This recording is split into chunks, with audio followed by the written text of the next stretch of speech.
Sup, it's your boy Big Reg, coming to you once again from the shadow of the big house, but this time with a special solo edition. Yes, friends, the rest of the guys have gone on hiatus. They're going into hiding. I don't know what you want to call it. They're taking a break because after that last game where the Michigan Wolverines still came out victorious, 27-24 over Minnesota to retain the Little Brown Jug. But man, oh man, did that victory ever feel like a loss? And in many ways, it was a loss because there were so many instances where you just kind of just shook your head and you said, oh man, what is going on? I mean, there were signs of good things happening. Okay, so I don't want to take away from that, but unfortunately, most of them happened all in the first half when the Michigan Wolverines were up, I think 21-0 at one point. You know, the special teams were blocking punts. Khalil was running for touchdowns. The offensive line was making blocks. Alex was making passes without interceptions, et cetera, et cetera, et cetera. The defense, I might add, was playing well. Okay, but then, somehow, I'm still puzzled by this. Somehow, Minnesota, in the last 9 seconds of the first half, somehow hits a Hail Mary, and then somehow is able to substitute out their offense and substitute in the special teams and kick a field goal. I got to check the rule books again, but I thought you couldn't do that without giving the defense time to switch. But they didn't give us time to switch to our special teams, kick blocking unit, and then went ahead and kicked the field goal, made it 21-3 going into halftime. Okay, so there was some funny stuff going on, but you know what? I digress because the first half, like I said, for the most part, things were looking good. Okay, for the most part, I'm not saying it was perfect, but it was looking good. But then all of a sudden, in the second half, things started to change, and they started to change at a very, very specific point, and that point was the interception. The interception by Alex. Oh, mamma mia. It left you shaking your head thinking, why can't we be a normal football team in the 21st century who's able to pass the football effectively? Not even, great, just at all. You know what I mean? It's just so frustrating, to say the least. But anyway, after that turnover, it just all kind of just almost completely fell apart. I say almost because we still came away with the victory. But man, oh man, was it ugly getting to the finish line. There was a lot of rumbling, stumbling, and bumbling. Thank goodness that the refs were so bad. Because, honestly, that hands to the face call on Mason Graham, that was a bad call. But they made up for it in a big way by calling that onside kicks offside too. Was it marginal? Sure. Could you have made it either way? Sure. At this point, as a Michigan fan, do I care, that people are complaining about it? Not at all. Not at all. Not at all. Because we've had plenty of those kind of calls go against us. If you don't believe me, go back to 2016. Anywho, being the landing on the favorable side of a questionable call, I'm all for it. I'm not complaining. I raised my glass to it. It's part of the game, baby. Anyway, the second half became much, much more. It was not fun to watch. I guess that's another way to put it. Most of the time when you're watching a Michigan game, you still you get in your emotions, you get frustrated, you get a lot of things. But man, that second half, just the overriding emotion was just frustration, because you knew once that mistake happened on offense, and things started falling off a little bit off the defense because they had been playing so much. Just one by one, all those things that came together so beautifully last season in complementary football, all just started going in reverse in that second half.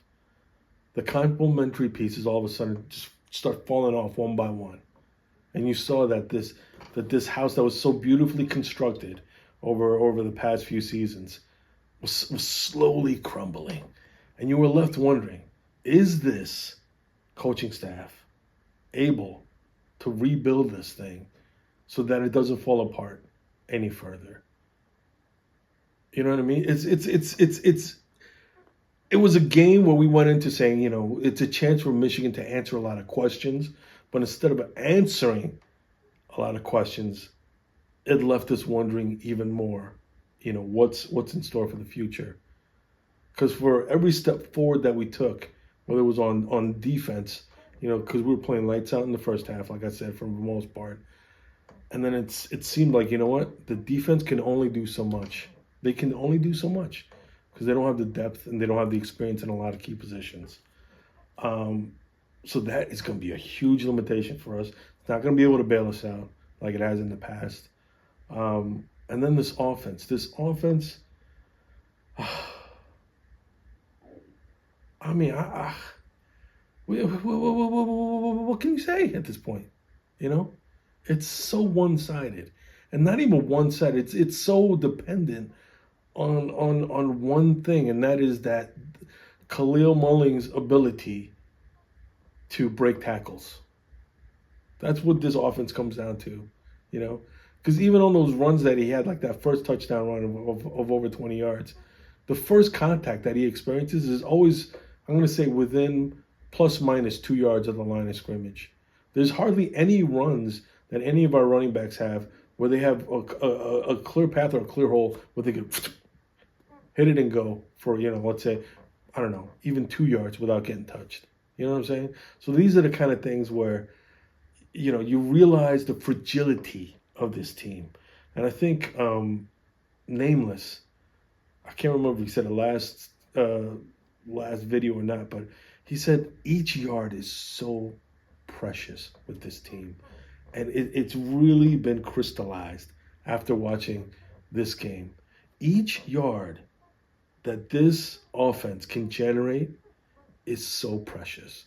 And they can't afford to lose any of them to like penalties, to turnovers, to anything. They are so precious. Can't afford to lose even a single one. Even on special teams, when they're receiving punts, they have to be so good at deciding, do I let the punt go? Hopefully get it in the end zone. Do I field it here? Do I call for a fair catch? Everything matters. Because each yard is precious. Because that 1 yard or two can mean the difference of 3 and out, or being able to at least get a field goal. That's how of a razor thin margin this is. And man, it's gonna make watching this team that much harder. Because you're on the razor's edge. You're on the razor's edge for 60 minutes. I shouldn't say 60 minutes. You're on the razor's edge every single play. Because if every single play doesn't go as planned, then you're in dire consequences. And the whole thing could just fart away. And we saw that firsthand against a really, really, really, really good team in Texas. You saw that in the first half where it went from kind of close to blowout. All within a span of, I think, like 3 minutes in the first half against Texas. We almost saw the same thing happen this last game against Minnesota in the second half, where it started off with one little turnover for the offense, and then one little illegal hands to the face on the defense that allowed Minnesota to get rolling again in this game. And then from there, it was like this avalanche coming over us, and it almost felt like like the zombie horde just about to overwhelm you, or remember the Battle of the Bastards, Jon Snow just, and then all of a sudden Sansa finally comes and saves the day. But that's how close we were to defeat on that day. And it's it's disappointing to see. I don't know how to say it. It's disappointing to see. But having said all that, I still have to say we came out with a victory.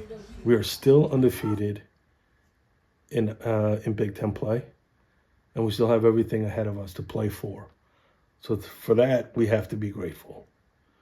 Now, looking ahead to this coming weekend, the next game, our first road game, our second night game, I can't remember. But anyway, our first game away from the Big House in a very hostile environment, a rematch of last year's national championship game against the Washington Huskies. The Huskies, of course, are not the same team that we faced last season. They've fallen off quite a bit due to all the changes that they've gone through. But I'm still expecting them to put up a heck of a fight. I'm still expecting their fans to put up a rowdy atmosphere. And I'm expecting it to be a challenging game. But I hang my hopes on this. That the Michigan Wolverines will be able to establish a running game. Now that we've seen through a few games, we have a feeling now for what works and doesn't work. And I can only hope that Coach Moore and company start to hone in on those things. And what I mean by that is we've seen all the different kind of iterations of this thing that won't work. Whether it's Warren, Davis at QB, shuttling in Dono and Mullins at running back. We've shown now that we've got RB1, crystal clear. Okay. Now the challenge for them is how do we utilize Dono? Because for me, out of all the skill position players, him and Colston can still do a lot of damage. They can get the separation and they can make the plays. It's just a matter of how do we get those two in positions to do those. So far, Colston's been injured, so it's been kind of tough to see. But there's been glimmers of that with him and Alex being able to connect for some passes. So hopefully we see more of that this game. That there's more plays and a connection developed between Alex Orji and Colston Loveland in the passing game. And then similarly, I'm hoping, we can see something develop between him and Dono in the passing game. Maybe I'm hoping against hope. I don't know. Maybe I'm a delusional idiot. But I think those things plus the solid foundation of Mullins running the ball will give the Michigan Wolverines a pathway to victory on the road. And that they will defeat the Washington Huskies once again for the second time this year. They will come out victorious 27-17. Put in the books. And with that, friends, wrap up tonight. We say, what do we say? We say, listen, it ain't perfect. But still, it's great to be a Michigan Wolverine. Each game now is so, it's there's so much drama. I guess that's the best way to put it. It's a lot of drama around each game. And hopefully, this team can continue to grow and continue to get better. Fingers crossed. Going into next week, we say, go Blue.